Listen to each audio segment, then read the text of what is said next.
The whispers in the crowded saloon fell silent as the widow Grace Patterson entered, her black mourning dress a stark contrast to the revelry that filled Howell's Tavern in Nebraska City, Nebraska, in the spring of 1879. The men barely acknowledged her presence, their eyes quickly returning to their cards or whiskey glasses, all except for one, a tall, sun-weathered cowboy who couldn't seem to look away. Grace kept her eyes downcast as she made her way to the far corner of the establishment. 3 months had passed since her husband, Thomas, had been laid to rest after a mining accident, and though propriety dictated she should remain secluded in her grief, necessity demanded otherwise. The farm wouldn't run itself, and the meager savings Thomas had left behind were dwindling faster than autumn leaves in a prairie wind. She settled at a small table, removed her black gloves methodically, and signaled to Martha, the tavern owner's wife, for a cup of tea. Grace had come to discuss selling some of her livestock, a conversation best held in the tavern where the local merchants gathered, even if it meant enduring disapproving glances. Daniel Edwards watched her from his position at the bar, the whiskey in his glass untouched. He'd ridden into Nebraska City just 2 days prior, looking for work after spending 3 years driving cattle from Texas to Kansas. At 32, he was weary of the endless trail, the constant moving. Something about the widow's dignified solitude struck him, called to him in a way he couldn't explain. "You're staring, Dan," muttered Hank, the grizzled bartender, sliding a damp rag across the polished wood. "That there's the Patterson widow. Lost her husband in that cave-in at the Willow Creek mine. Folks say she's trying to run that farm all by herself." Daniel nodded but didn't respond, his eyes still drawn to the woman in black. There was something in the way she held herself, spine straight, shoulders squared, that spoke of a quiet strength beneath her grief. "She ain't looking for company," Hank added. "Especially not a drifter's." Daniel finally turned away, taking a sip of his whiskey. Wasn't planning on offering any. But as the night wore on and Grace finished her business with a livestock merchant, Daniel found his attention returning to her again and again. The saloon had grown more boisterous, a piano player pounding out lively tunes as couples began to dance in the cleared space near the center of the room. Through it all, Grace sat alone, watching with what Daniel thought might be longing hidden beneath her composed expression. When the piano player struck up a waltz, something pushed Daniel to his feet.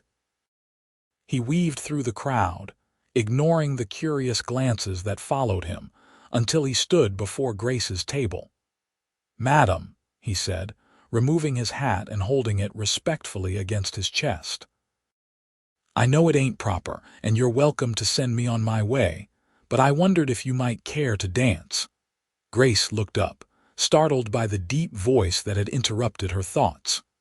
The cowboy before her was tall and broad-shouldered, with kind eyes that crinkled at the corners. His brown hair was neatly combed for the evening, though she could see the mark where his hat had sat throughout the day. "I'm in mourning, sir," she replied softly, her hands folding tightly in her lap. Daniel nodded. "I understand that, madam, and I respect it. Just thought you might like to remember what it feels like to dance, is all. No disrespect intended." Grace felt the eyes of the room upon them, heard the murmurs beginning to circulate. A widow dancing, and with a stranger. It was scandalous by any measure. Yet something in the cowboy's respectful stance and earnest expression made her hesitate rather than dismiss him outright. "I don't even know your name," she said, buying herself time to decide. "Daniel Edwards, madam. Just rode in from Kansas." "Grace Patterson," she replied automatically, then realized he likely already knew who she was. In a town the size of Nebraska City, a widow was marked, known, categorized. Daniel didn't rush her, didn't press. He simply stood there, hat in hand, waiting for her answer with a patience that spoke of long days on the trail.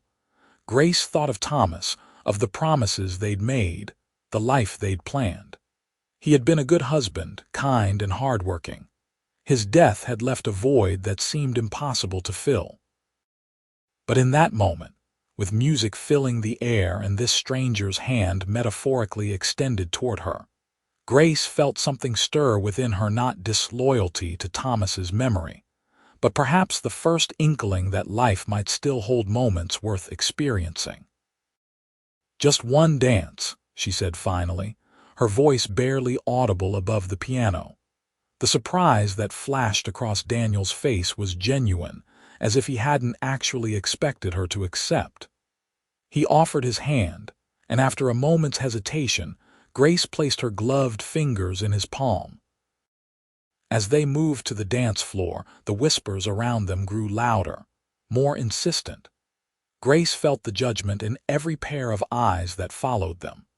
Her cheeks burned with shame, but Daniel's steady hand at her waist and his calm gaze meeting hers gave her the courage to continue. "Ignore them," he said softly as they began to move with the music. "They'll find something else to talk about by tomorrow." In Nebraska City, Grace couldn't help the small, bitter laugh that escaped her. "I doubt that very much, Mr. Edwards." "Daniel," he corrected gently. "And maybe you're right.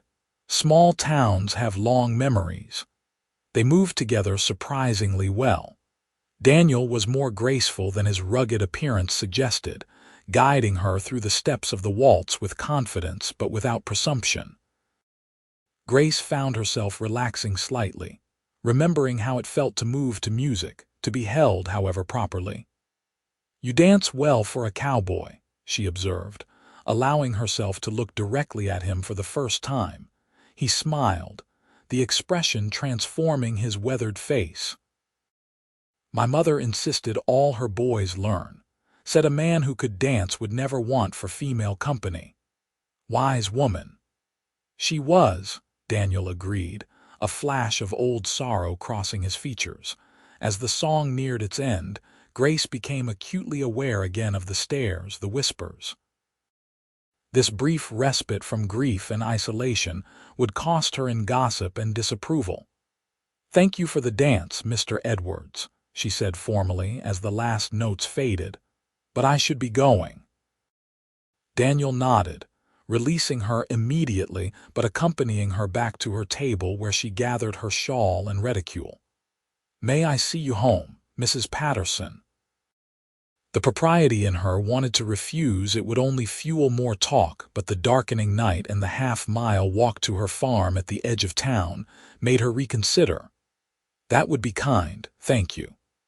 They left Howell's Tavern together, the spring night cool around them. Grace wrapped her shawl tighter as they began the walk toward her property. "I hope I haven't caused you difficulty," Daniel said after they'd gone a block in silence. Grace sighed. "The difficulty was there before you asked me to dance, Mr. Edwards." A widow trying to run a farm alone is already the subject of plenty of speculation. "Is there no family to help you?" "None nearby. My parents are in Ohio, Thomas's in Pennsylvania. We came west 5 years ago for the opportunity." The irony of that decision wasn't lost on her now. "And the farm, it's doing well," Grace hesitated. Pride warred with honesty. "It's surviving," she said finally. "The winter was harsh and I lost some livestock, but the fields are planted and, God willing, the harvest will be good." Daniel walked beside her, his strides measured to match her shorter ones. "I've worked a few farms in my time," he said casually. "If you're in need of hands for the planting or building, I'm looking for work." Grace glanced at him sharply. "I can't afford to hire help, Mr. Edwards." "That's why I'm doing it myself. I'm not asking for much. Room and board, maybe a small wage when you can manage it." He shrugged. "I'm tired of the trail, Mrs. Patterson, looking to stay put somewhere for a while." They reached the lane that led to her farmhouse, a modest 2-story structure with a wide porch. In the moonlight, The peeling paint and sagging fence were less noticeable, but Grace knew how much work the place needed. "Why would you offer this to a stranger?" she asked, stopping at her gate. Daniel looked out over her property, then back to her face. "Because I know what it is to struggle alone," he said simply. "And because everyone deserves a helping hand sometimes." Grace studied him, searching for deception or ulterior motives in his expression, but found only straightforward honesty. The smart decision would be to thank him politely and decline. Yet the thought of facing another day of backbreaking labor alone made her pause. "I have a small cabin out back where the previous hand stayed," she said finally. "It's nothing fancy, but it's shelter. You can have that and meals. I can pay you $5 a month for now, more after harvest if it's good." Daniel nodded, extending his hand. "Deal, Mrs. Patterson." Grace removed her glove and shook his hand, feeling the calluses that spoke of a lifetime of hard work. "The cabin needs cleaning and work starts at sunrise, Mr. Edwards." "I'll be here at first light," he promised, replacing his hat. "And it's Daniel, please." "Daniel," she conceded. "Good night, then." "Good night, Mrs. Patterson." As Grace watched him walk back toward town, she wondered if she'd just made the wisest decision or the most foolish one of her life. Either way, for the first time since Thomas's death, she felt a flicker of something like hope. True to his word, Daniel arrived as the first pale light of dawn streaked the eastern sky. Grace, already up and tending to the chickens, watched from the coop as he approached on horseback, leading a pack-horse laden with what appeared to be all his worldly possessions. He dismounted with easy grace, tying both horses to the hitching post near the barn before approaching her. "Morning, Mrs. Patterson." "Good morning." She wiped her hands on her apron, noting his ready-for-work attire. "The cabin's just behind the barn. You can stable your horses after you've settled in." Daniel nodded, taking in the expanse of the farm with a practiced eye. "How many acres are you working?" 160. "Though only about 60 are cleared for planting. The rest is woods and pasture." He whistled softly. "That's a lot for one person." "It was meant for a family," Grace said, then immediately regretted the words. They revealed too much of her loss, her disappointment. If Daniel noticed her discomfort, he didn't show it. "I'll get my things stowed and come find you for instructions." Grace appreciated his businesslike approach. "I'll be in the barn. The north field needs plowing today if we're to get the corn in on time." Daniel tipped his hat and led his horses toward the cabin. Grace watched him go, noting the confident set of his shoulders. She'd met many cowboys over the years, most of them passing through, full of bravado and tall tales. Daniel Edwards seemed different, quieter, more substantial somehow. She returned to gathering eggs, trying to ignore the flutter of nervousness in her stomach. Having a man on the property again, even just a hired hand, felt both comforting and unsettling. The farm had grown too quiet in Thomas's absence, the responsibilities too overwhelming for one person.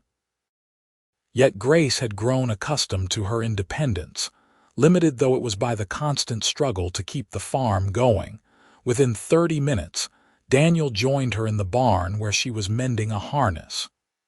"Cabin's in good shape," he said, leaning against the doorframe. "Just needed some airing out." Grace nodded. "The plow's over there," she indicated with a tilt of her head. "The draft horse, Buck, knows the work. He's getting old but still has heart." "How about I look over the equipment first, make sure everything's in working order?" Grace hesitated. Thomas had always been particular about his tools. "If you think it's necessary. Better to fix something before heading to the field than have to walk back when it breaks," Daniel said, already moving toward the plow. His hands ran over the metal and wood with knowing familiarity. Grace watched as he examined each piece of equipment methodically, making small adjustments, tightening here, oiling there. He clearly knew what he was doing, and something in her eased slightly at the realization. By mid-morning, Daniel had the north field half-plowed, the rich Nebraska soil turning over in neat furrows behind Buck's steady progress. Grace, working in her vegetable garden nearby, found herself glancing up to watch his progress more often than necessary. When the sun reached its zenith, she brought him water and a simple lunch of bread, cheese, and cold ham. He thanked her, settling in the shade of a lone oak tree at the edge of the field. "You've done good work this morning," she said, surprising herself with the compliment. Daniel took a long drink of water before responding. "It's good land, rich soil, should yield well with proper care." That's what Thomas always said. The name slipped out before she could stop it. Daniel nodded, giving her the space to continue or change the subject as she wished. He had big plans for this place, Grace found herself saying. Wanted to expand, maybe build a proper orchard on the eastern slope. Sounds like he was a forward-thinking man. He was. Grace looked out over the fields, seeing not what was there but what Thomas had envisioned. "We met in Ohio. He was working for my father's shipping business, but he always talked about having land of his own. When we heard about the Homestead Act, he couldn't be dissuaded." Daniel ate quietly, listening. "How long were you married?" 7 years. Grace plucked absently at a blade of grass. "We came here 5 years ago, just after our second anniversary. It was nothing but wild prairie then. Thomas built the house himself, with some help from neighbors." "You've made something good here," Daniel observed. "That takes grit, especially in this country." Grace looked at him then, really looked at him. The sincerity in his eyes caught her off guard. "Thank you," she said softly. After a moment of silence that stretched just long enough to become awkward, Grace stood. "I should get back to the garden. The beans won't plant themselves." Daniel nodded, gathering the remains of his lunch. "I'll finish this field by sundown." True to his word, the north field was plowed completely by the time Grace rang the dinner bell at dusk. She watched from the porch as Daniel unhitched Buck, speaking softly to the horse as he led him back to the barn. There was kindness in the way he handled the animal, patience in his movements as he rubbed the horse down and ensured he had fresh water and feed. Dinner was a simple affair, bean soup with salt pork and fresh bread, but Daniel ate with appreciation, complimenting her cooking with genuine enthusiasm. They spoke little, the day's labor having taken its toll on both of them, but the silence wasn't uncomfortable. "I'll clean up," Daniel offered when they'd finished. "You cooked." Grace almost refused out of habit. Thomas had never helped with kitchen tasks, but the weariness in her bones won out. "Thank you. There's a well out back for fresh water." She retreated to the porch while Daniel washed the dishes, settling into the rocking chair that had been Thomas's favorite spot. The spring evening was mild, the air sweet with the scent of blooming wildflowers from the nearby prairie. In the distance, a whippoorwill called. Daniel joined her after completing the dishes, leaning against the porch railing rather than taking the second chair, Thomas's chair, still and always Thomas's in her mind. "Any particular plans for tomorrow?" he asked. "The south field needs attention next," Grace replied. "And I need to check the fences on the western pasture. I've been losing chickens to foxes." Daniel nodded. "I noticed some weak spots in the henhouse. I can shore those up after the plowing." They fell into silence again, watching as the first stars appeared in the deepening blue of the sky. "Why Nebraska City?" Grace found herself asking. "There are bigger cattle towns further west." Daniel considered the question. "I wasn't looking for cattle work anymore, wanted something steadier. Heard there was good farmland here, opportunities for a man willing to work. And before." "Where's home for you?" A shadow passed over his features. "Originally, A small place in Missouri, left there after the war, been moving ever since Texas, Kansas, Colorado. Grace noted the brief mention of the war but didn't press. Many men still carried those scars, physical and otherwise. That's a lot of country to see. Too much, maybe, Daniel admitted. After a while, one trail looks like another. One town bleeds into the next. The honesty in his admission touched something in Grace. I can't imagine it, she said. I've only ever known Ohio and here. There's something to be said for putting down roots, Daniel replied, looking out over her farm. Building something that lasts. The words hung between them, laden with meaning neither was ready to acknowledge. Grace felt a tightness in her chest, a mixture of grief for what she'd lost with Thomas and something new, something unnamed that had to do with the man standing a few feet away. It's getting late, she said, rising from the rocker. Sunrise comes early. Daniel straightened, respectful of her need to end the conversation. Good night, Mrs. Patterson. Thank you for the meal. Grace, she said suddenly, surprising herself. If we're to work together, you might as well use my given name. A small smile touched his lips. Good night then, Grace. Good night, Daniel. She watched from the window as he crossed the yard to the cabin, his figure silhouetted against the rising moon. Only when the light appeared in his window did she turn away, preparing for her own night's rest in the bed that still felt too empty, too large without Thomas beside her. The next few weeks fell into a rhythm as predictable and necessary as the seasons. Daniel worked from sunrise to sunset, plowing, planting, mending fences, repairing outbuildings. Grace tended the house, the garden, the smaller livestock, and helped with the fieldwork when needed. They settled into an easy partnership, each respecting the other's domain while collaborating on the larger tasks of running the farm. The town, however, was less accepting of the arrangement. When Grace rode into Nebraska City for supplies 2 weeks after Daniel's arrival, she felt the stares, heard the whispers that followed her down Main Street. Mrs. Holloway, she greeted the general store owner's wife with forced cheerfulness. I need flour, sugar, coffee, and some fabric if you have it. The blue gingham would be nice for kitchen curtains. Martha Holloway, a thin woman with perpetually pursed lips, measured out the flour with deliberate slowness. Heard you've got company out at your place, she said, not looking up. Grace kept her expression neutral. Mr. Edwards is helping with the spring planting. MMM. Martha's hum was non-committal but judgmental nonetheless. Living in the old hand's cabin, is he? He is. Grace counted out coins for the flour. And the corn is in the ground a week earlier than I could have managed alone. Well, that's practical of you, Martha said, the pause speaking volumes. Though some might wonder about propriety. Grace felt her cheeks warm but kept her voice steady. Those who wonder about propriety are welcome to come help a widow keep her farm instead of sitting in judgment. Martha's eyes widened slightly at the rebuke.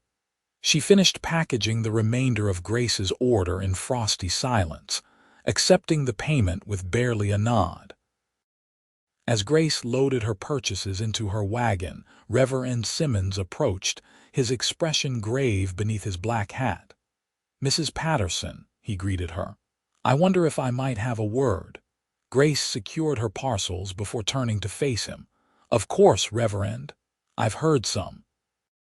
Concerning reports about your living arrangements, he began, his voice lowered but still audible to any passers-by who cared to listen. A single woman with an unmarried man on her property, it raises questions. Grace straightened her spine. Mr. Edwards is a hired hand, Reverend. He stays in the cabin, I stay in the house. There's nothing improper about it. Perhaps not in practice, but appearances matter, my dear. His tone was kindly but patronizing. People talk, and a widow must be especially careful of her reputation. With all due respect, Reverend, I'm trying to save my farm, Grace said, her patience wearing thin. Mr. Edwards is a hard worker and honest. The arrangement is purely business. The Reverend sighed. I understand your predicament, truly I do, but have you considered selling? The Benson family has expressed interest, I believe. You could return to Ohio to your family. The suggestion stung like a physical blow. Sell Thomas's dream. Abandon the life they'd built together. This is my home, Grace said firmly. I have no intention of selling. Then perhaps consider a more suitable arrangement. Mrs. Wilkins is looking for a boarder. Mr. Edwards could stay in town, ride out daily for work. Grace shook her head. The farm needs constant attention, especially during planting and harvest, and I can't afford town boarding rates. The Reverend studied her, concern and disapproval warring in his expression. Then I hope you'll at least join us for services this Sunday. Your absence has been noticed. The implied criticism was clear. Grace had attended church faithfully with Thomas, but had found it difficult to face the congregation's pitying looks after his death. I'll try, she said, knowing it wasn't the definitive answer he wanted. As she drove the wagon home, Grace's thoughts churned with frustration and worry. The town's judgment shouldn't matter. She knew the truth of her arrangement with Daniel, but living in a small community meant relying on those same neighbors for trade, support, and community. Alienating them could make her already difficult situation worse. Daniel was working on the chicken coop when she returned, reinforcing the wire mesh around the perimeter. He looked up as her wagon approached, setting aside his tools to help unload her purchases. How was town? He asked, lifting the heavy flour sack with ease. Grace hesitated, unsure how much to share. The usual, she said finally. Small minds, big opinions. Daniel's expression darkened slightly. They're talking about me being here. It wasn't a question, but Grace nodded anyway. Reverend Simmons suggested you should board in town. A flash of something hurt. Anger crossed Daniel's face before he schooled his features. If that would make things easier for you. No, Grace said quickly. That's not practical, and we both know it. The farm needs full-time attention. They carried the supplies into the house in silence, each lost in their own thoughts. As Daniel placed the last parcel on the kitchen table, he turned to face her. I don't want to cause you trouble, Grace. The genuine concern in his voice touched her. You're not the cause, she assured him. Their narrow-mindedness is. Besides, the corn is planted, the fences mended, and the chicken coop nearly fox-proof. Let them talk. Daniel studied her for a moment, then nodded, a small smile touching his lips. They'll find something else to gossip about eventually. In Nebraska City. Grace echoed their conversation from that first night, but this time with genuine humor. I doubt that very much. The moment of shared amusement eased the tension between them. As Daniel returned to his work outside, Grace began putting away the supplies, her spirits lighter despite the town's disapproval. Let them talk, indeed. For the first time since Thomas's death, the farm felt alive again, purposeful. She wasn't about to let gossip take that away. The following Sunday, after considerable internal debate, Grace decided to attend church services. She dressed carefully in her best black dress, still in mourning, proper and respectable, and was surprised when Daniel emerged from his cabin similarly attired in clean, pressed clothes. You don't have to come, she said as he helped her into the wagon. I know. He climbed up beside her, taking the reins, but it might ease some minds to see I'm not some godless drifter. The journey to town was pleasant despite Grace's nerves. The late May morning was perfect warm sunshine, clear skies, the countryside lush with new growth. Daniel pointed out a red-tailed hawk circling above a distant field, and they spoke of inconsequential things, deliberately avoiding discussion of the reception that might await them. The small white church was nearly full when they arrived. Heads turned as Daniel helped Grace down from the wagon, and the murmurs were immediate and unmistakable. Grace held her head high as they walked to the entrance, where Reverend Simmons greeted them with barely concealed surprise. "Mrs. Patterson, how lovely to see you."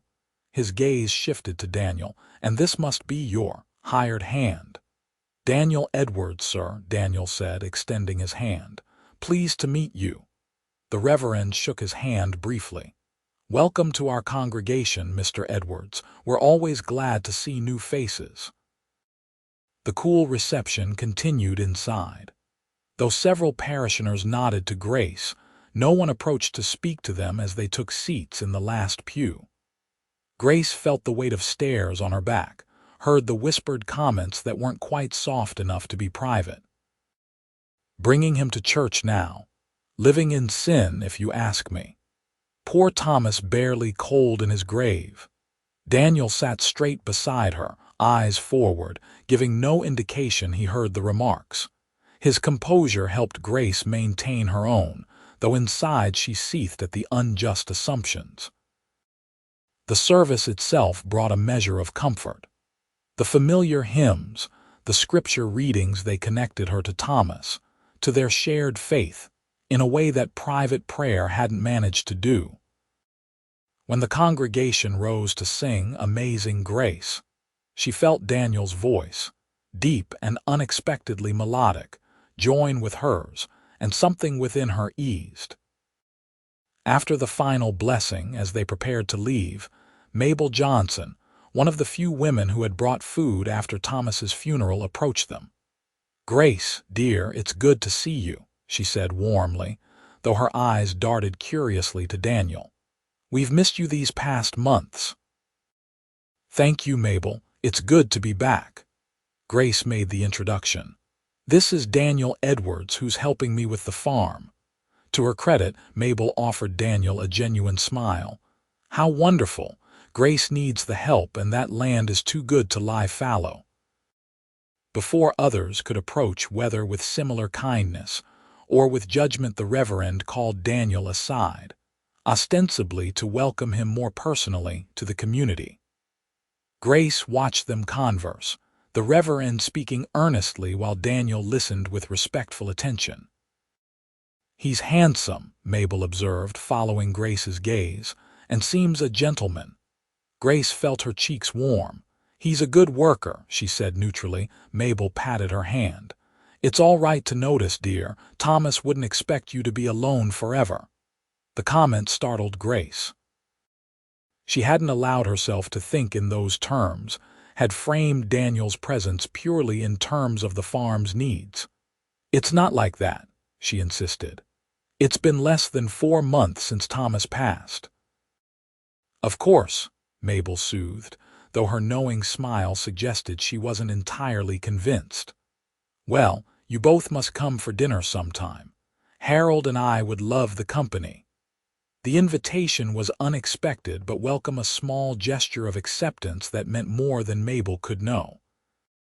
"Thank you. We'd like that." When Daniel rejoined her, his expression was inscrutable. "Ready to head back?" he asked. On the ride home, Grace's curiosity finally got the better of her. "What did Reverend Simmons want?" Daniel's hands tightened slightly on the reins. "To remind me of my Christian duty to respect a widow's reputation." Grace felt a flash of indignation. "He had no right." "He had every right as your spiritual advisor," Daniel interrupted gently. "And he's not wrong. Your standing in the community matters." "My standing?" Grace shook her head. "What about yours?" Daniel's laugh held little humor. "I'm a drifter, Grace. My reputation was set the moment I rode into town." The unfairness of it all struck her anew. "Well, I think you've proven yourself a man of character. Anyone with eyes can see how much you've improved the farm already." Daniel glanced at her, surprise and something warmer in his expression. "Thank you for that." They rode in companionable silence for a while, the wagon wheels crunching on the packed dirt road. "Mabel Johnson invited us to dinner," Grace said eventually. "She and her husband Harold." "Us?" Daniel questioned. Yes, she was quite insistent. Daniel considered this. "That's kind of her, though it might just fuel more gossip." "Or it might help quiet it," Grace countered. "Mabel is well respected. Her acceptance could influence others." As they approached the farm, Grace felt a sense of returning home that was stronger than it had been in months.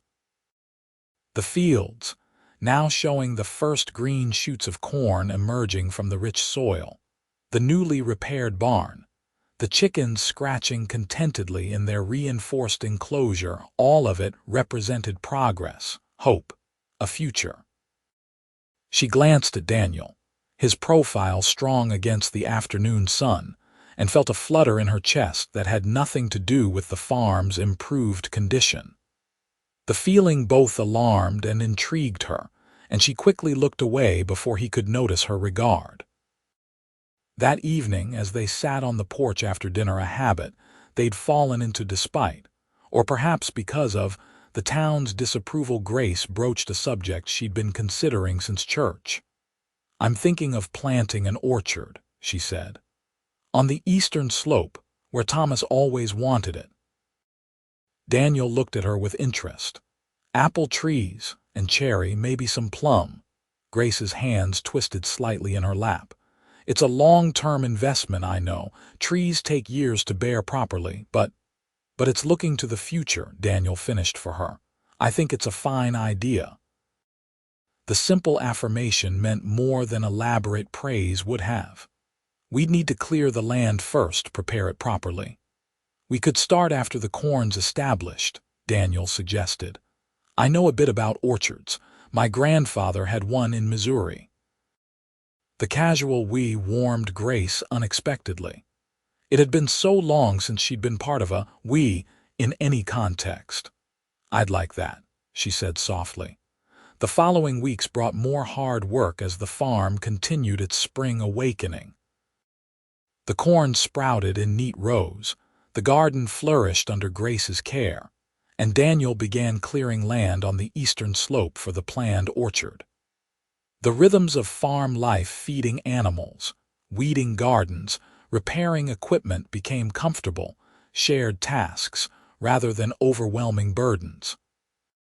June arrived with unseasonably hot weather. The days stretched long, the work never ending but somehow more manageable with 2 pairs of hands. Grace found herself laughing more, the weight of grief lifting incrementally with each passing day. Daniel, too, seemed to relax, sharing more stories of his travels, revealing glimpses of the man beneath the respectful hired hand. They accepted Mabel and Harold Johnson's dinner invitation on a Sunday in mid-June. The evening was pleasant, the conversation easy as Harold and Daniel discovered a shared interest in fishing, while Mabel showed Grace her impressive collection of quilts. "You two seem to be getting on well," Mabel observed when the men stepped outside to examine Harold's new fishing rod. Grace nodded, running her fingers over the intricate stitching of a star-pattern quilt. "Daniel's been a godsend for the farm. I couldn't have managed the planting alone."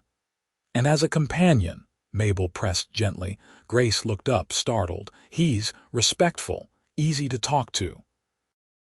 Mabel's smile was knowing. "He watches you when you're not looking. Did you know that?" Heat rushed to Grace's cheeks. "I'm sure you're mistaken." "I'm old, dear, not blind," Mabel chuckled. "And I recognize that look. Harold still gives it to me sometimes, even after 30 years of marriage." Grace didn't know how to respond. The idea that Daniel might see her as more than his employer, more than a widow he was helping, was both thrilling and terrifying. It felt disloyal to Thomas, yet at the same time, undeniably compelling. "It's too soon," she said finally.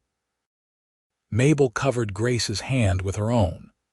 "There's no timetable for the heart, dear, and Thomas, God rest his soul, wouldn't want you to grieve forever." Before Grace could respond, the men returned, and the conversation shifted to safer topics. But Mabel's words stayed with her, echoing in her mind as they rode home under a canopy of stars. "That was nice," Daniel said, breaking the comfortable silence. "The Johnsons are good people." "They are," Grace agreed. "Mabel brought food every day for a week after Thomas died. And Harold helped dig the—" She trailed off, unable to complete the sentence. Daniel nodded, understanding without her having to finish. "It means a lot, having folks like that around. Did you have that before you started drifting?" The question slipped out before Grace could consider its potential intrusion. Daniel was quiet for so long Grace thought he might not answer. Finally, he said, "I did. Once. Before the war." The weight of unspoken history hung between them. Grace sensed there was much more to Daniel's story than he'd shared, but she didn't press. Everyone had their private sorrows, their reasons for the paths they'd chosen. "I'm glad the Johnsons welcomed you," she said instead. "The town needs more people like them." "And fewer like Martha Holloway and the Reverend," Daniel suggested, a hint of humor in his voice. Grace couldn't help but smile. "I didn't say that. You didn't have to."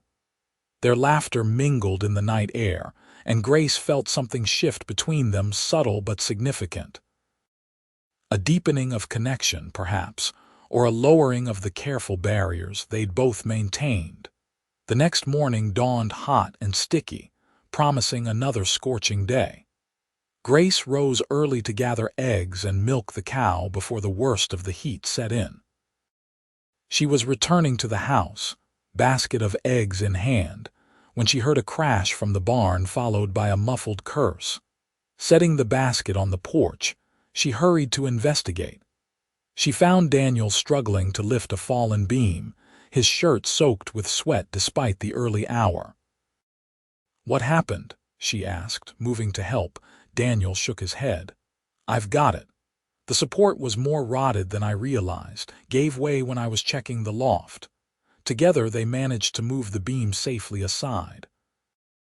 As they straightened, Grace noticed a tear in Daniel's shirt and a streak of blood beneath. "You're hurt," she said, reaching toward him instinctively. "It's nothing, just a scratch." But he didn't pull away when her fingers lightly touched the fabric near the wound. "Let me see," Grace insisted. Barn injuries can fester if not cleaned properly. After a moment's hesitation, Daniel nodded. They walked to the house together, the morning heat already making the air shimmer above the fields. In the kitchen, Grace gathered clean cloths, water, and the bottle of whiskey Thomas had kept for medicinal purposes. "You'll need to remove your shirt," she said, trying to sound matter-of-fact despite the sudden flutter in her chest. Daniel complied without comment, revealing a torso hardened by years of physical labor. Grace tried to focus solely on the jagged cut along his ribs, but found herself noticing other details, a faded scar on his shoulder that looked like it might have come from a bullet, the tan line at his neck where his shirt usually protected his skin from the sun, the way his muscles tensed slightly as her fingers approached the wound. "This might sting," she warned, dampening a cloth with whiskey. Daniel remained stoic as she cleaned the cut, though she felt him flinch slightly when the alcohol made contact with raw flesh. The intimacy of the moment, her hands on his bare skin, his breath steady but controlled, created a tension neither acknowledged. "You've done this before," Daniel observed as she worked. Grace nodded. "Farm accidents were common enough. And during the last cattle drive that came through, one of the cowboys took a bad fall. Thomas and I helped patch him up. You'd have made a good doctor." The unexpected compliment made her glance up, meeting his eyes. Something in his gaze, warmth, admiration, something more. Made her breath catch. "There," she said, securing a clean bandage around his ribs. "Not too tight," Daniel shook his head. "It's perfect, thank you." He reached for his torn shirt, but Grace stopped him with a light touch on his arm. Wait, I have one of Thomas's old work shirts that should fit you. This one needs mending. Before he could protest, she retrieved a faded blue shirt from the dresser in her bedroom. It had been Thomas's favorite for everyday work, soft from years of washing. Handing it to Daniel felt significant somehow, a crossing of boundaries she hadn't anticipated. Daniel seemed to understand the weight of the gesture. He accepted the shirt with careful hands. "You're sure?" Grace nodded, unable to fully articulate why it felt right. "It's just gathering dust otherwise." As Daniel pulled the shirt on, adjusting it across his slightly broader shoulders, Grace experienced a strange doubling of vision, Thomas and Daniel overlapping in her mind, past and present colliding. The disorientation lasted only a moment, replaced by the simple reality of Daniel standing before her, thanking her again for her care. "The loft still needs fixing," he said, already moving toward the door. "I'll be more careful this time." "I'll help," Grace offered. "4 hands will make quicker work, and it's going to be too hot for much else by midday." They spent the morning repairing the barn loft, working together with the easy coordination they'd developed over the weeks. By noon, the temperature had climbed to nearly unbearable levels, the air thick with humidity that promised a storm later. "That's enough for today," Grace declared, wiping sweat from her brow. "We should rest during the worst of the heat." Daniel agreed, though she could tell he was reluctant to stop work while daylight remained. His work ethic was one of the things she'd come to admire most about him, his willingness to push through discomfort, to see a task through to completion. They retreated to the relative coolness of the house, where Grace prepared a light midday meal of cold ham, cheese, and bread. They ate in companionable silence, the exertion and heat making conversation seem like too much effort. After eating, Daniel excused himself to check on the horses, ensuring they had shade and fresh water in the punishing heat. Grace watched from the window as he moved across the yard, Thomas's blue shirt now damp with sweat across his back. The sight stirred emotions she wasn't ready to name. The storm broke just before sunset, thunder rolling across the prairie as lightning split the darkened sky. The rain came in sheets, drenching the parched earth and bringing blessed relief from the oppressive heat. Grace stood on the covered porch, watching nature's display with a mixture of awe and gratitude. The crops needed the moisture, and the cooler air that followed would make sleep possible tonight. Daniel joined her, his hair still wet from having been caught in the downpour while securing loose items around the farm. "Quite a show," he said, nodding toward the lightning that continued to illuminate the horizon. "I've always loved storms," Grace admitted. "The power of them. The way everything feels clean afterward." Daniel leaned against the porch rail, his profile outlined by a flash of lightning. "My mother used to say storms were God's way of reminding us who's really in charge. Wise woman." She was. The familiar sadness crept into his voice whenever he mentioned his family. Grace hesitated, then asked the question she'd been wondering about for weeks. "What happened to them? Your family?" The silence that followed was so long Grace thought he might not answer. Finally, Daniel sighed, his eyes fixed on the rain-washed farmyard. "The war," he said simply. "Our farm was in Missouri border country. Both sides raided us. First the Confederates took our horses, then Union soldiers requisitioned our grain. By '63 we were barely surviving." He paused and Grace waited, understanding that this telling was difficult for him. "I enlisted with the Union, thought I could help protect them somehow. Send money home." His laugh was hollow. "Idiotic thinking. While I was fighting at Vicksburg, Quantrill's raiders came through our area.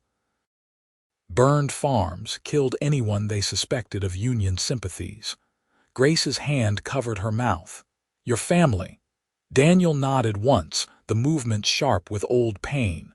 My mother, father, and youngest sister. My brother Jim had joined up with me, so he survived. Died later, though, at Cold Harbor. I'm so sorry, Grace whispered, the words inadequate against such loss.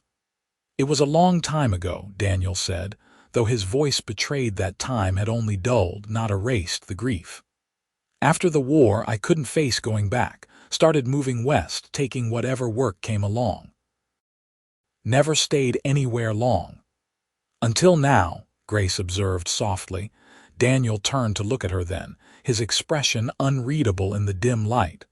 Until now. The moment stretched between them, charged with unspoken feelings, possibilities neither was ready to voice.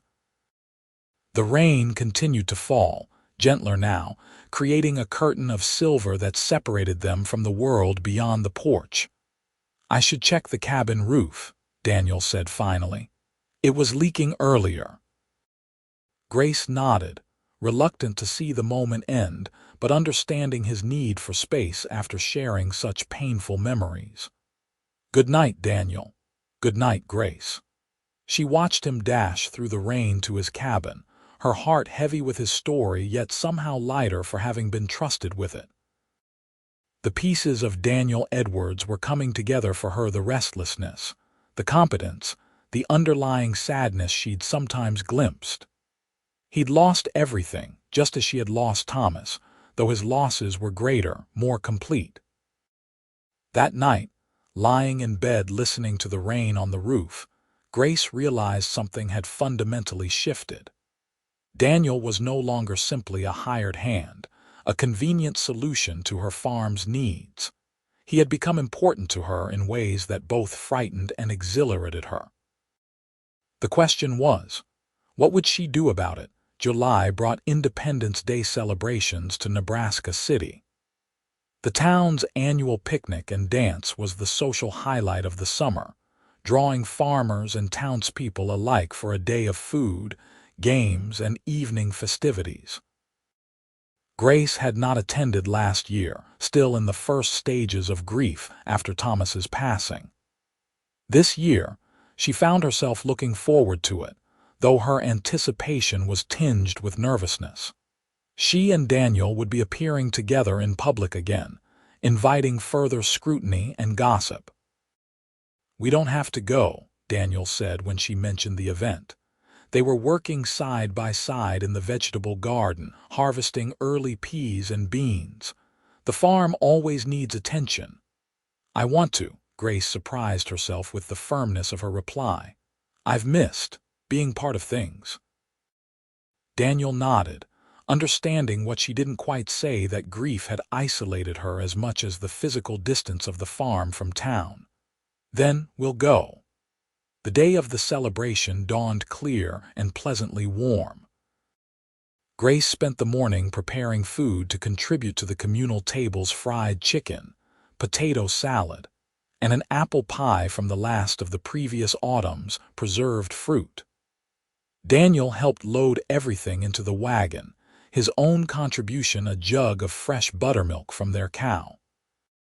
Grace wore her best dress, not black this time, but a deep blue that Thomas had always said matched her eyes.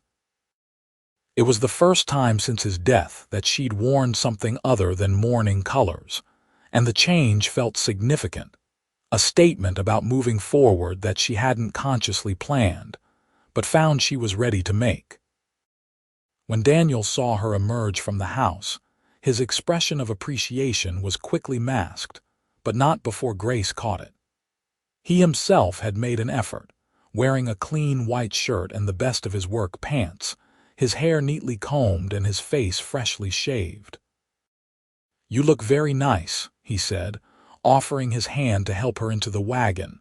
"Thank you," Grace replied, feeling a flush of pleasure at the simple compliment. "So do you." The town square was already bustling when they arrived. Tables laden with food stretched beneath shade trees. Children raced across the grass playing tag and other games, and a small band was setting up on a makeshift stage for the dancing that would begin later.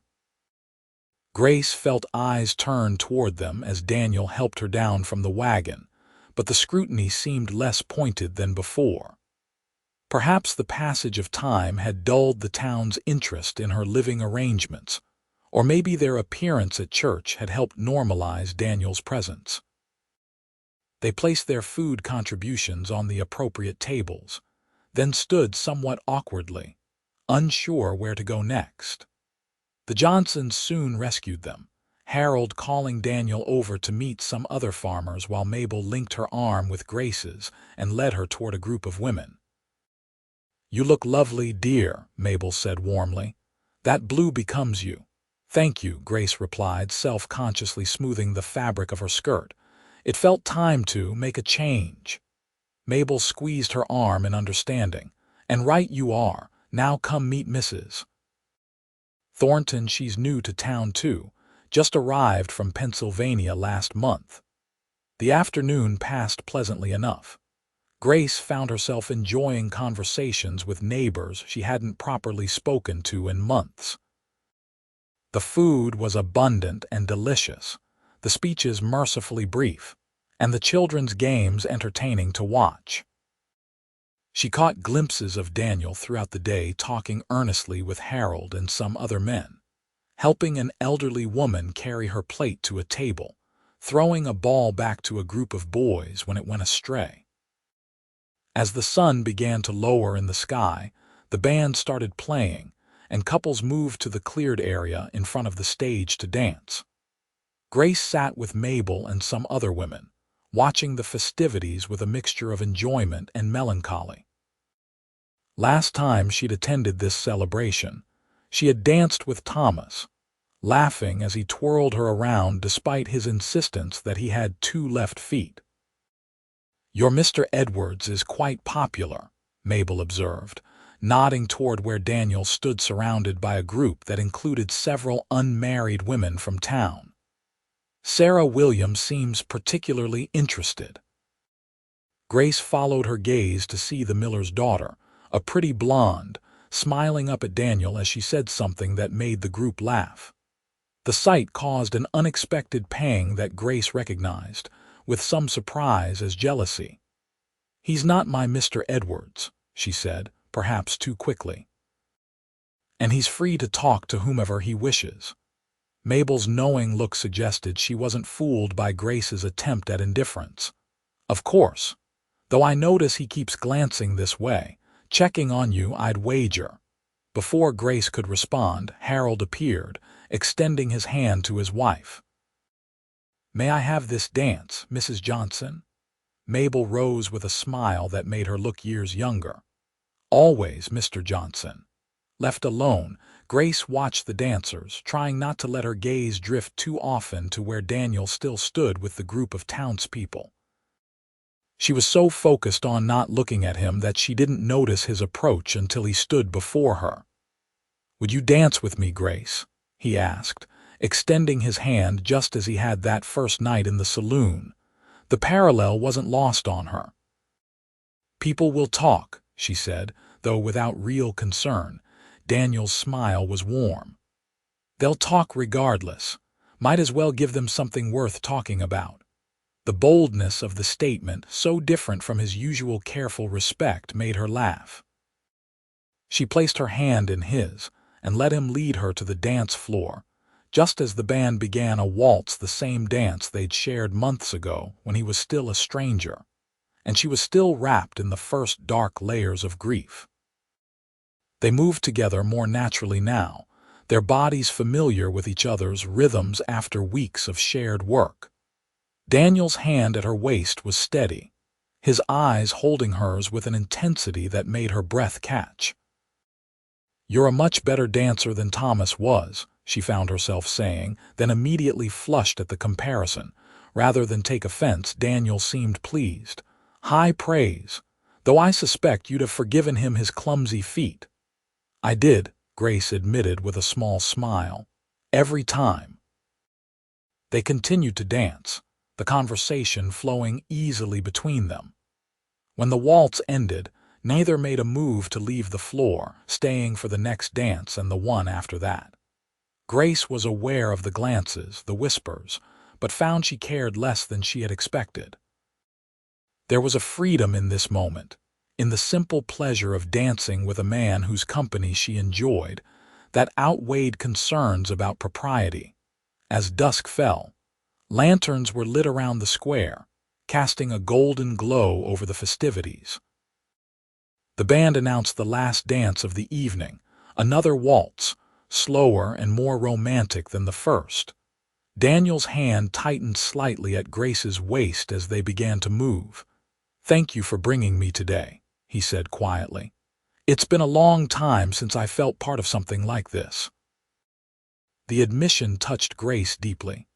"Thank you for coming with me, for making it possible for me to come at all." Daniel's eyes searched hers. "You'd have found your way back eventually. You're stronger than you know, Grace Patterson." The compliment warmed her from within.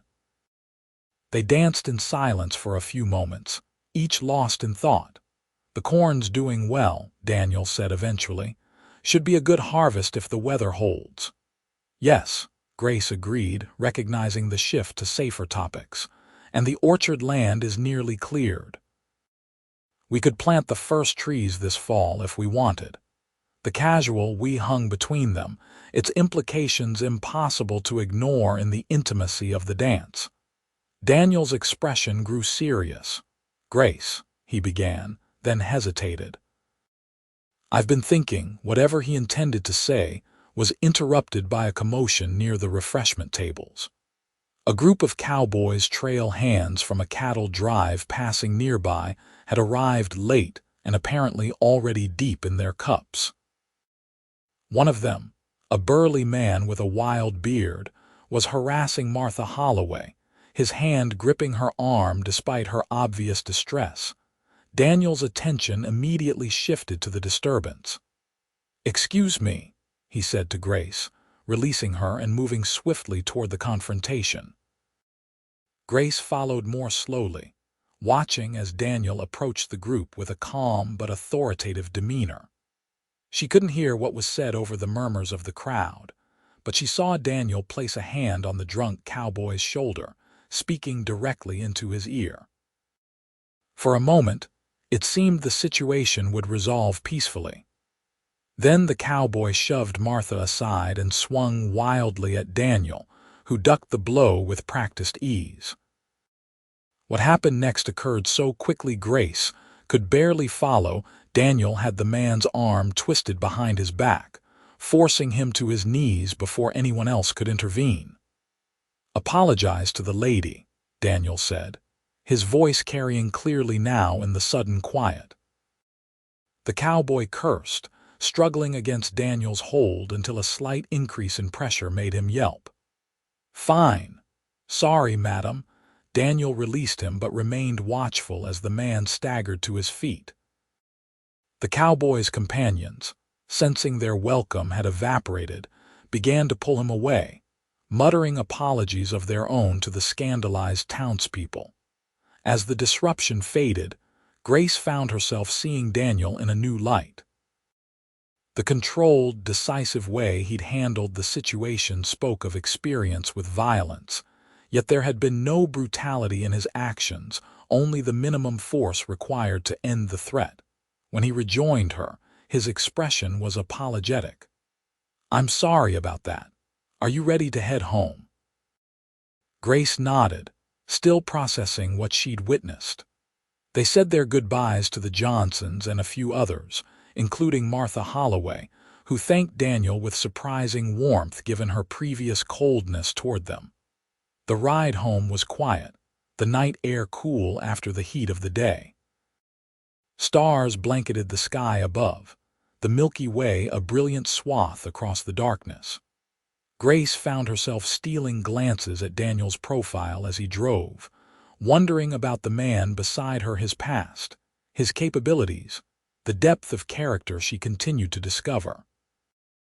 "You handled that cowboy like you'd done it before," she observed finally. Daniel's hands tightened slightly on the reins. "I worked as a deputy for a while in Dodge City. You learn how to deal with drunk cowboys without things getting too messy." A deputy, Grace repeated, adding this new piece to her understanding of him. You've lived many lives, it seems. Just the one, Daniel corrected softly, but with many chapters. When they reached the farm, Daniel helped Grace down from the wagon, his hands lingering at her waist a moment longer than necessary. The touch sent warmth spreading through her despite the coolness of the night. "Thank you for the dances," she said, looking up at him. In the moonlight, his features were softened, his eyes dark and unreadable. "It was my pleasure," he replied, his voice lower than usual. For a heartbeat, Grace thought he might kiss her. Part of her, a growing, insistent part, wanted him to. But Daniel stepped back, ever respectful of the boundaries between them. "Good night, Grace." "Good night, Daniel." As she watched him lead the horses to the barn, Grace acknowledged the truth she'd been avoiding for weeks. She was falling in love with Daniel Edwards. The realization was both terrifying and exhilarating. Thomas would always hold a sacred place in her heart, but her heart, she was discovering, had room for new love as well. The question that remained, that kept her awake long into the night, was whether Daniel felt the same, and if so, what they would do about it. August brought the heat of high summer, the corn growing tall in the fields, the garden yielding its bounty daily.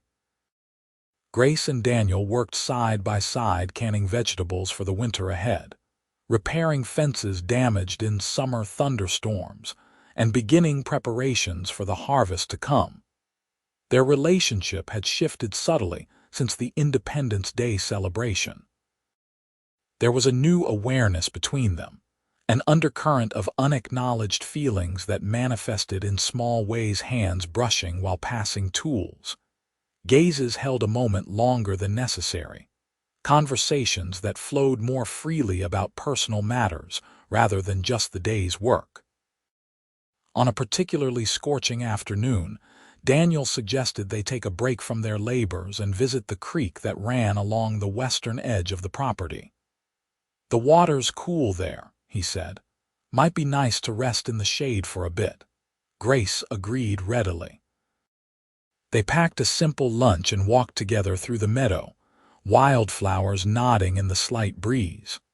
The creek was a welcome sight, its clear water gurgling over smooth stones, tall cottonwoods providing deep shade along its banks.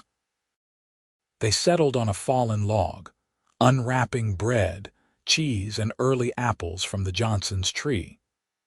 The simplicity of the meal, eaten in the peaceful setting with only bird songs and flowing water as accompaniment, felt like a luxury after weeks of hard work. "I used to come here with Thomas sometimes," Grace said, trailing her fingers in the cool water. "On Sundays after church when the weather was fine." Daniel nodded, respecting her memory rather than being threatened by it. That was one of the things Grace had come to value most about him, his understanding that Thomas would always be part of her story, part of what had shaped her into the woman she was now. "It's a beautiful spot," he said.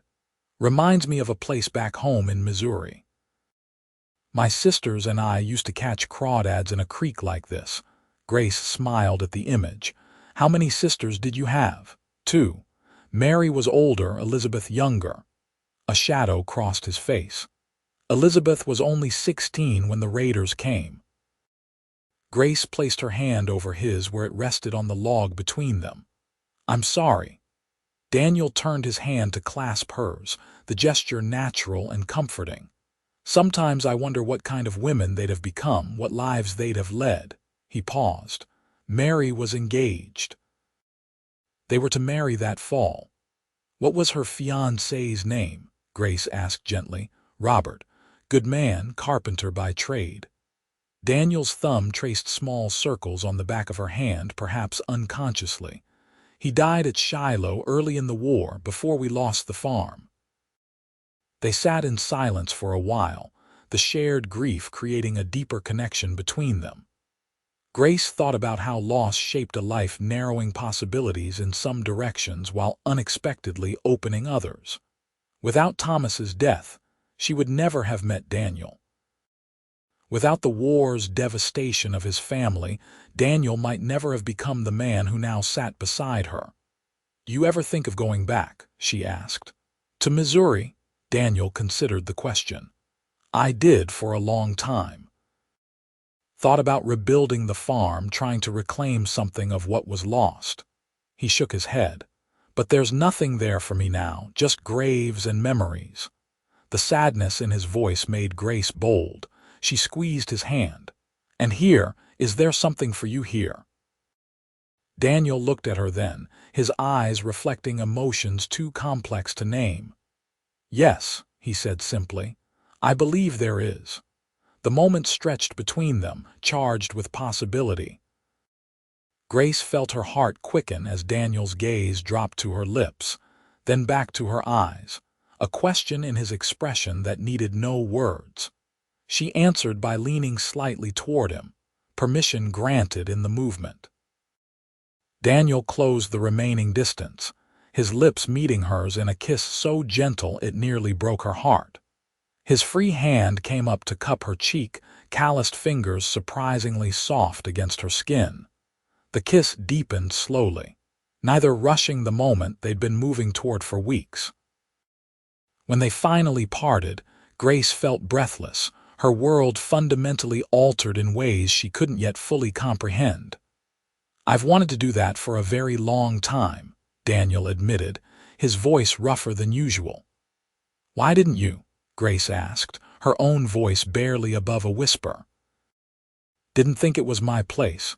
You're my employer. You're still grieving. The town already talks." He shook his head slightly. "Pick any reason."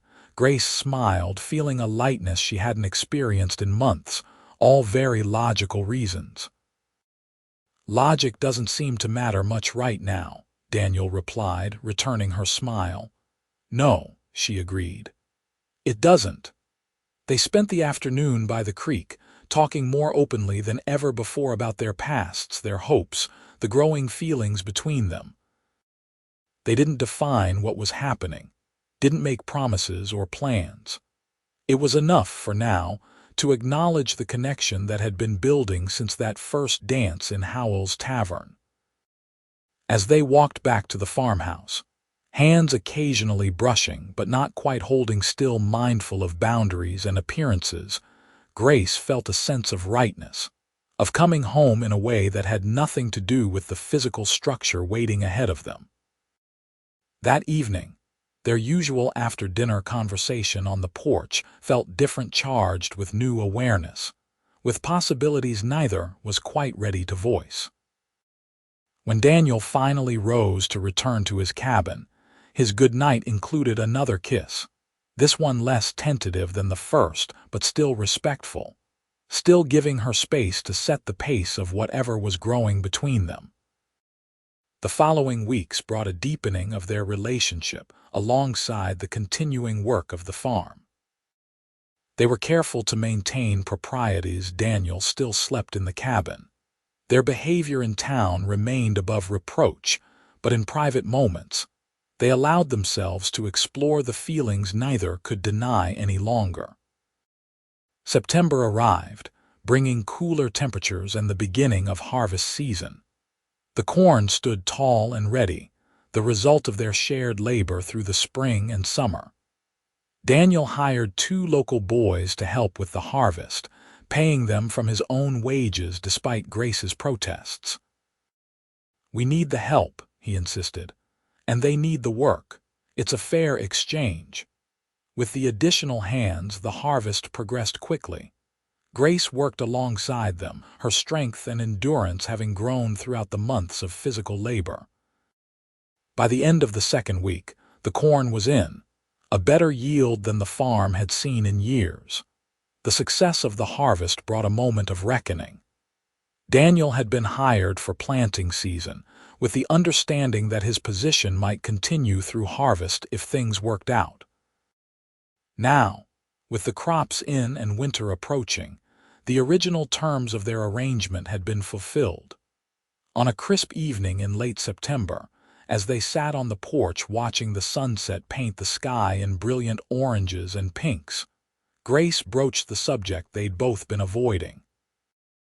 "The harvest is done," she said, her hands clasped tightly in her lap. Daniel nodded, his expression carefully neutral. "It is. Good yield, too, should see you through the winter comfortably." The use of "you" rather than "us" wasn't lost on Grace. "Are you planning to move on, then?" she asked, striving to keep her voice steady. Daniel turned to look at her directly. "Do you want me to?" The directness of the question caught her off guard. Grace took a deep breath, gathering her courage. "No," she said firmly. "I don't." The tension in Daniel's shoulders eased visibly. "Good. Because I don't want to leave." "But," Grace prompted, sensing his hesitation. Daniel leaned forward, elbows on his knees, gaze focused on the darkening farmyard. "But we need to be clear about what this is, Grace, for both our sakes." He was right, of course. They'd been existing in a sort of limbo, more than employer and employee, not quite openly courting, their feelings acknowledged but their future undefined. "What do you want it to be?" Grace asked, her heart pounding.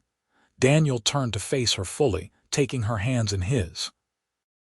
"I love you, Grace Patterson," he said simply.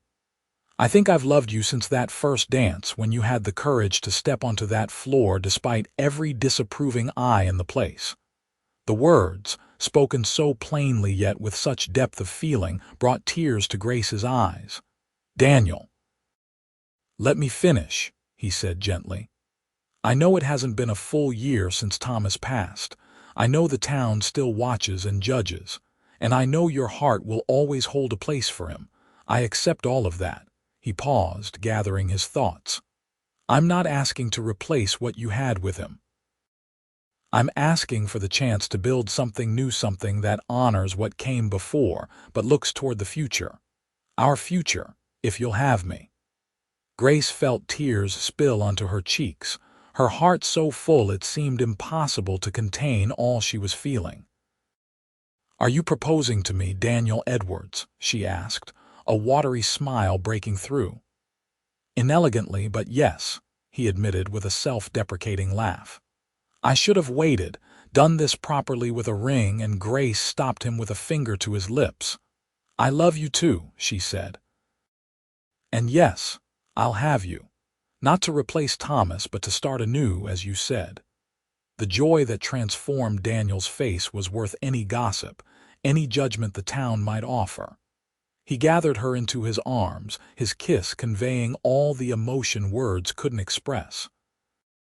When they finally parted, both breathless, Daniel rested his forehead against hers. "We'll do this right," he promised. "Speak to Reverend Simmons, announce it properly. Wait an appropriate time if that's what you want."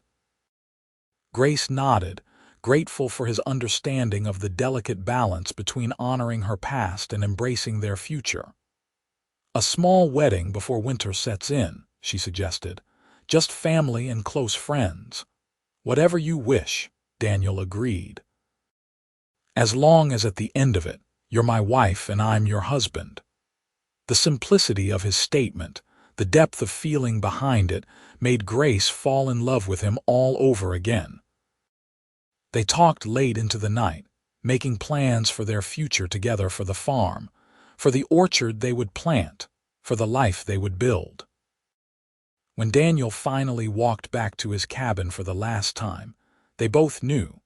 Though neither said it aloud, Grace watched him go with a heart full of gratitude. Life had taken so much from both of them, had dealt blows that once seemed insurmountable. Yet here they were, finding their way back to joy, to love, to the promise of tomorrow.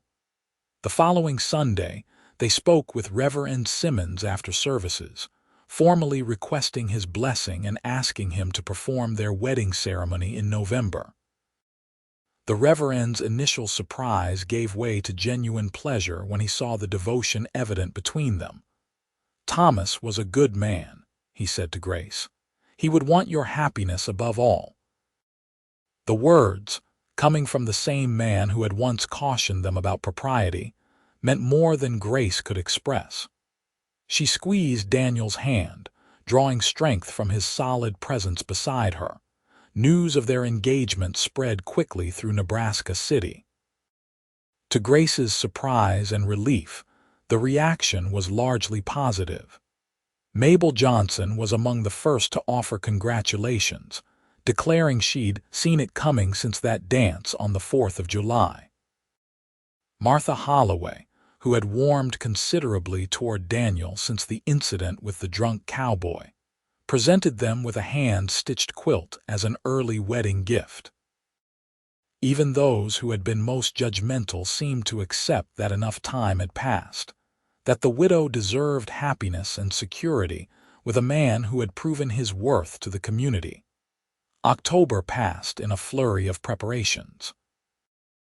Daniel moved his few possessions from the cabin to the barn, loft a compromise that respected traditions while acknowledging the reality that he was now a permanent fixture at the farm.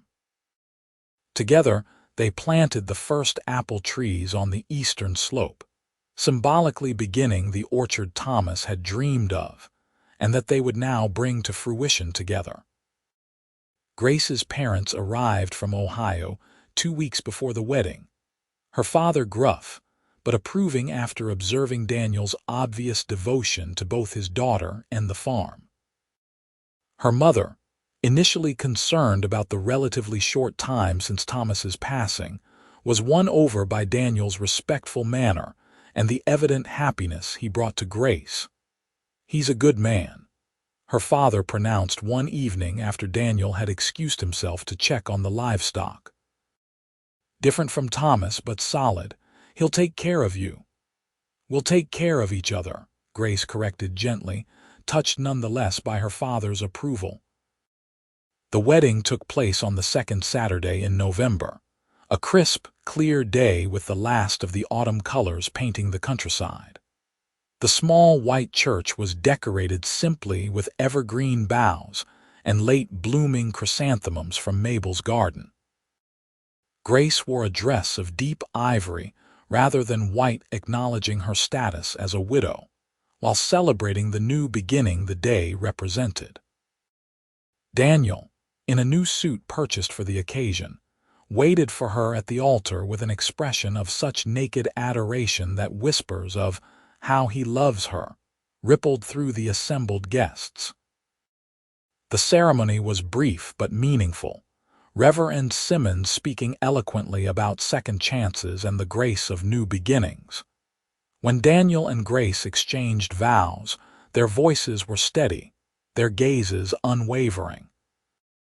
"I, Daniel, take you, Grace, to be my lawfully wedded wife," Daniel's deep voice carried clearly through the church. "To have and to hold from this day forward, for better or worse, for richer or poorer, in sickness and in health, to love and to cherish, till death do us part."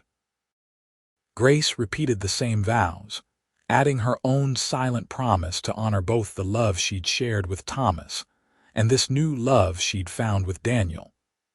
As they exchanged rings, simple gold bands, all they could afford but all they wanted, she felt a sense of completion, of coming full circle.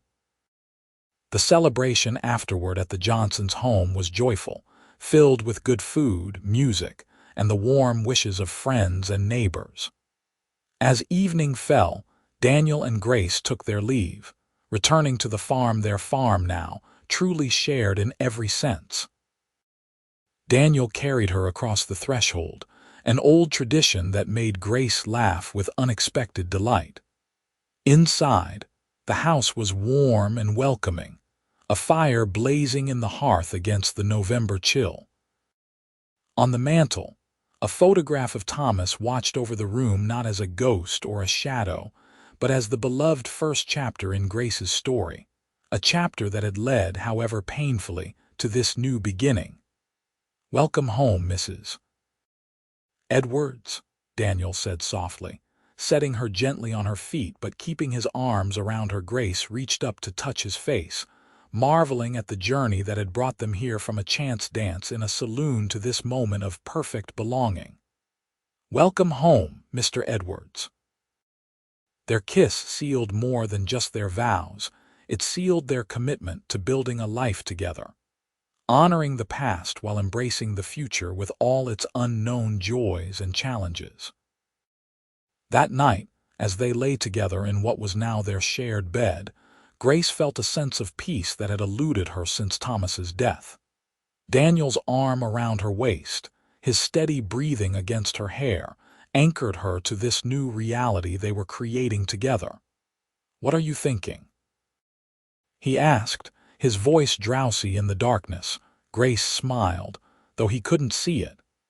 That sometimes the most unexpected turns in life lead to exactly where we're meant to be. Daniel's arm tightened around her. "I rode into Nebraska City looking for work, maybe a place to stay for a season. Found a home instead. Found you. And I thought I'd lost everything," Grace replied softly. "Never imagined I could find such joy again." They drifted to sleep wrapped in each other's arms, the first night of their marriage a promise of all the nights to come. Winter settled over the Nebraska prairie, blanketing the farm in snow and ice. The days grew short, the work focused inward, mending equipment, caring for livestock, planning for spring planting. Daniel and Grace established new routines as husband and wife, learning the rhythm of shared days and nights, of compromise and collaboration, of building a life together step by step. Christmas brought a gathering at their farm, Grace's parents, the Johnsons, and a few other close friends sharing a feast that celebrated both the holiday and the newlyweds' happiness. As they sat around the table, Grace caught Daniel's eye across the room and saw in his smile the same contentment she felt in her heart. Later that night, after the guests had gone and they sat alone by the fire, Daniel presented her with a small package wrapped in brown paper. "What's this?" Grace asked, surprised. They'd agreed to modest gifts this year, saving their resources for the farm's needs. "Open it," Daniel urged, an unusual nervousness in his manner. Inside the package, Grace found a small, leather-bound journal. Opening it, she discovered it was filled with Daniel's neat handwriting, page after page of memories, observations, hopes for their future together. "I started writing it the day after I asked you to dance the first time," he explained, watching her face as she skimmed the entries. "Thought maybe someday, when we're old, we could look back and remember how it all began." Tears filled Grace's eyes at the thoughtfulness of the gift, at the evidence that he had been falling in love with her even as she was cautiously opening her heart to him. "This is beautiful, Daniel." "Thank you." Their kiss was tender, a reaffirmation of the bond that had grown between them from that first tentative dance to this moment of deep, abiding love. Spring came again to Nebraska, the cycle of farm life continuing with new meaning as Grace and Daniel worked side by side, equal partners in every sense. The orchard they'd begun the previous fall showed signs of life, tiny buds appearing on the young apple trees. They planted more cherry, plum, and pear, joining the apples on the eastern slope. In late April, as they prepared for another season of planting, Grace shared news that brought yet another dimension to their happiness. "I'm with child," she told Daniel one evening as they sat on the porch, watching the sunset paint the sky in colors that seemed to match the joy in their hearts. "Due in November, near our anniversary." The wonder and love that transformed Daniel's face was something Grace knew she would remember all her days. He gathered her into his arms, gentle despite his excitement, placing a reverent hand over her still flat stomach. "A baby," he whispered, voice thick with emotion. "Our baby." The months that followed were filled with preparation and anticipation. The corn was planted and grew tall under the summer sun. The orchard flourished, promising fruit in years to come. And Grace's body changed, nurturing the new life they had created together. Daniel was attentive throughout her pregnancy, taking on more of the physical labor as her condition advanced, enlisting neighbors' help when needed, ensuring she rested and ate well. His protective nature, always present, became even more pronounced, though he was careful never to stifle Grace's independence. On a cold, clear night in early November, just days before their first wedding anniversary, their son was born after a long but uncomplicated labor. They named him Thomas Daniel Edwards, honoring both the man who had been Grace's first love and the father who would raise him with devotion and care. As Daniel held his son for the first time, tears streaming unashamedly down his face, Grace watched them with a heart so full it seemed impossible it wouldn't burst from joy. This was her family now, a blend of past and present, of memory and hope, of endings that had somehow transformed into the most beautiful beginnings. "He's perfect," Daniel whispered, carefully returning the swaddled infant to Grace's arms. "He is," she agreed, tracing a gentle finger along their son's tiny cheek. "And so is this all of this." Daniel sat beside her on the bed, one arm around her shoulders, the other helping to support their child. "When I rode into town that day, saw you sitting alone in that saloon, I never imagined this." Grace leaned into his embrace, their son cradled between them. "Life has a way of surprising us," she said softly. "Sometimes painfully, sometimes wonderfully." "I'm grateful for both," Daniel admitted. "The pain led me here to you," to him. "I wouldn't change a moment of it." As the first light of dawn broke over the Nebraska prairie, illuminating the farm they'd built together and the family they'd become, Grace knew with absolute certainty that she wouldn't change it either. Every step of her journey, every joy and sorrow, had led her exactly where she was meant to be, in the arms of a man who had seen her when no one else did, who had asked her to dance when others looked away, who had helped her find her way back to life after loss. "I love you, Daniel Edwards," she whispered as their son slept peacefully between them. "And I love you, Grace Edwards," he replied, the name still new enough to bring a smile to both their faces. "Today, tomorrow, and all the days to come."